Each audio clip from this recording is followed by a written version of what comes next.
gone through in your life. But one thing we're kind of promised is trials and tribulation and tough times. Life isn't a bed of roses. There's thorns, let's face it. It's not a bowl of cherries, there's pits. Sometimes life can be the pits, and a lot of times it's because of things that happen to us that are out of our control. Perhaps you're holding a grudge towards God because of something that happened to you.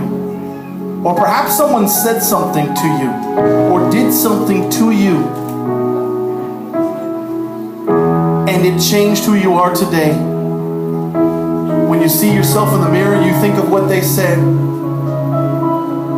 or you believe that the lies that they spread. Maybe as I'm saying this right now, you're seeing somebody's face, that thing that they did to you, that you wish that you could rewind and erase it from your life.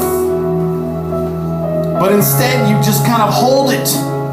You hold on to that grudge. You hold on to that bitterness, that resentment, and you bottle it up. And it starts to ferment. It starts to become toxic. The problem is, it starts to poison you. It starts to negatively affect you and your relationships with others. Now, if somebody hurts you,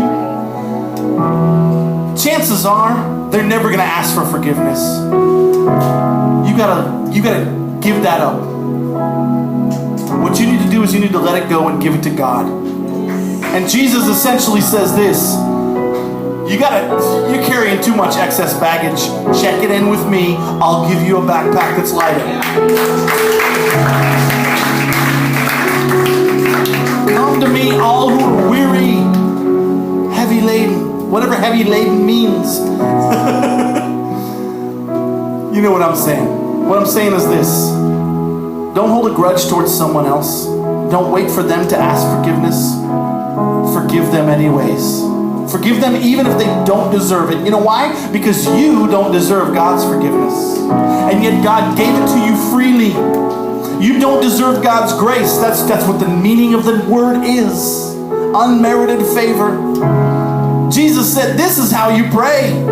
Forgive us our trespasses. Forgive us our debts as we forgive those who trespass against us. Imagine if God only forgave you as much as you forgave others.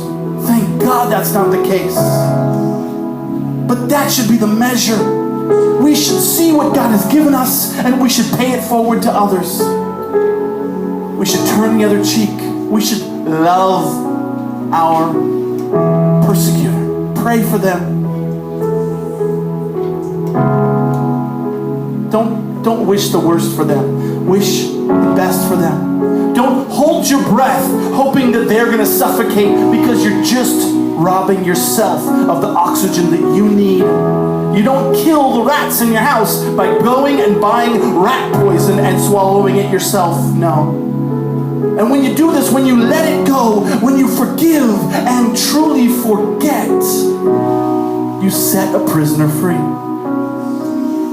Yourself.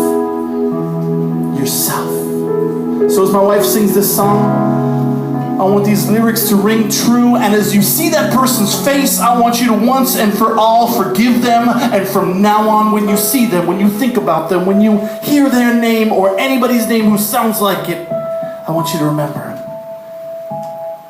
for Jesus forgave them, and so do I.